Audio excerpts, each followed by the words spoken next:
So in the macadamia castle, a classic scenario that happens with a toddler is you go to a place with the intention of A, but their interest is taken by B. And so, like that American Express ad, you buy them an expensive present, they just want to play with the box. So we go into Macadamia Castle intending, because Roger's never seen a kangaroo or a koala or any of these kind of things. So we're going to have a walk around the sanctuary and meet some of these animals. And Iona walks in and she's like, "No, I can see a seesaw. I just want to play on that. I just want to sit on that seesaw." And we're like, "All right." And so we go over in the seesaw, and I'm saying to Jim, "Okay, we need to get her excited about like seeing the animals. We need to kind of, win her over." And so started that kind of little mind game thing about, do you want to go feed a joey? Do you want to go feed a wallaby? Or we could go see a koala. There's a petting zoo with goats and all this kind of stuff. And I was just about to nab her, but then she looked to her left at the little mini golf section. And what did she see? But that motherfucker Humpty Dumpty. Humpty Dumpty, who has been haunting me ever since she discovered about Humpty Dumpty every day.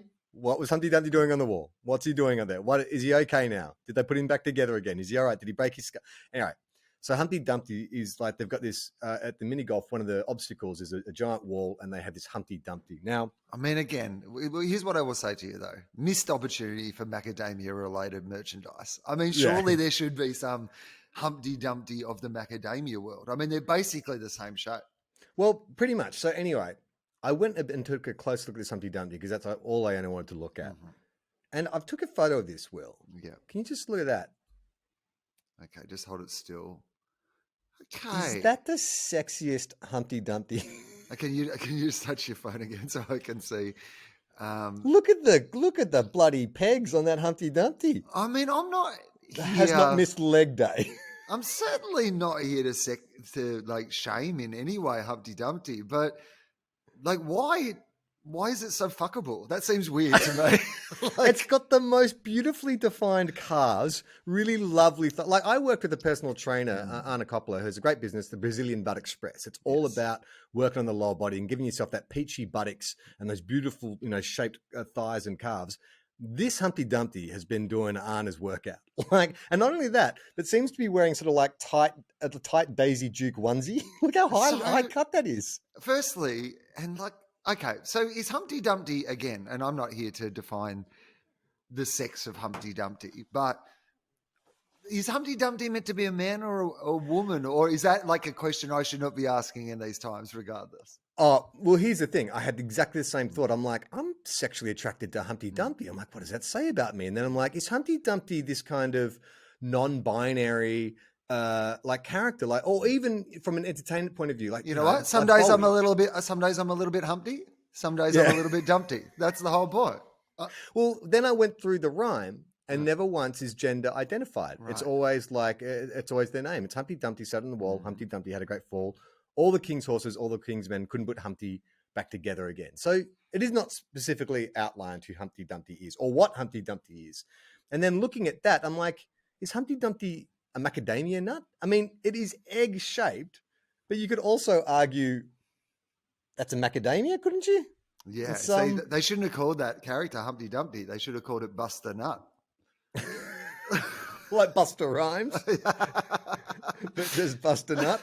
It's a very northern. What I will say is, it looks like that Humpty Dumpty could easily do burlesque at the Brunswick Picture House as part of like a circus show. Do you know what I mean? Like, there's some late night cabaret show at the Brunswick Picture House, definitely. Yeah, exactly. And I mean, is there a more statistical likelihood that an egg? Because I've always assumed that Humpty Dumpty was, I guess, a chicken egg, but it's never even defined really. Is that like what sort of egg Humpty Dumpty is it? All right. I've got the Humpty Dumpty Wikipedia up. Okay. So we know it's an English nursery rhyme, best known in the English-speaking world, typically portrayed as an anthropomorphic egg, although never explicitly described as that. Oh. The first recorded rhyme dates back to the 18th century, so 1870. Well, that would make it the 19th century, wouldn't it? Late 18th. Oh no. Okay, so it was the rhyme came up in the 18th century, but then a tune was added in 1870 by James William Eliot. Its origins are obscure, and several theories have been advanced to suggest its original meanings. It was popularized in the United States on Broadway by George L. Fox, who did a pantomime musical called Humpty Dumpty, which ran from 1868 to 1869, did 483 performances, becoming the longest running Broadway show until it was surpassed by Hazel Kirk. Right. So we know what the song is. We know what the lyrics. Okay. Origins. The earliest known version was written in 1797 with the lyrics: Humpty Dumpty sat on a wall. Humpty Dumpty had a great fall. 80 men and 80 more could not make Humpty Dumpty where he was before. Okay.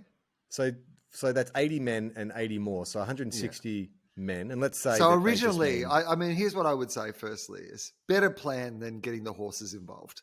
Whoever this first person was, like just getting like 80 men and then 80 more. I would have personally just ordered them all at the same time. They've made the classic mistake there of thinking they had enough men and then they've had to order in another 80 more men. But seems like a sensible plan. But couldn't get Humpty. What's the last line? Couldn't get Humpty. Could not make Humpty Dumpty where he was before. So that's either couldn't get him back up on the wall. I mean, or couldn't put him back together again. Yeah, where he was before. Okay. So in 1843. I mean, at this, to be honest, in its original incarnation, it just seems like some warning about like personal liability and safety, doesn't it? Like there was a guy at work who fell off the wall and we got like heaps of, like, guys, we just need you to know this wall is really dangerous. There was this guy, Humpty Dumpty. He sat on the wall. He had a great fall.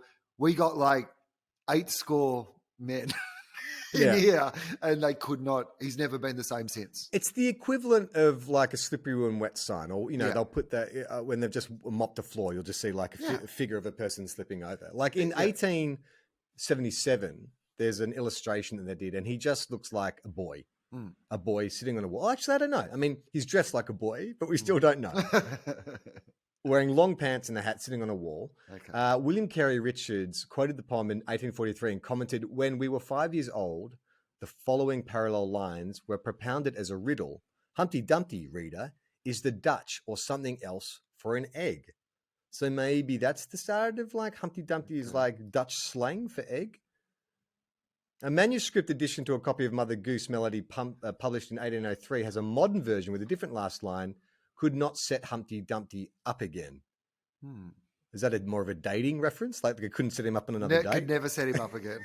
Once he'd had the wall accident, people were real judgmental. They're like, but what if we're sitting on a wall and he falls off again?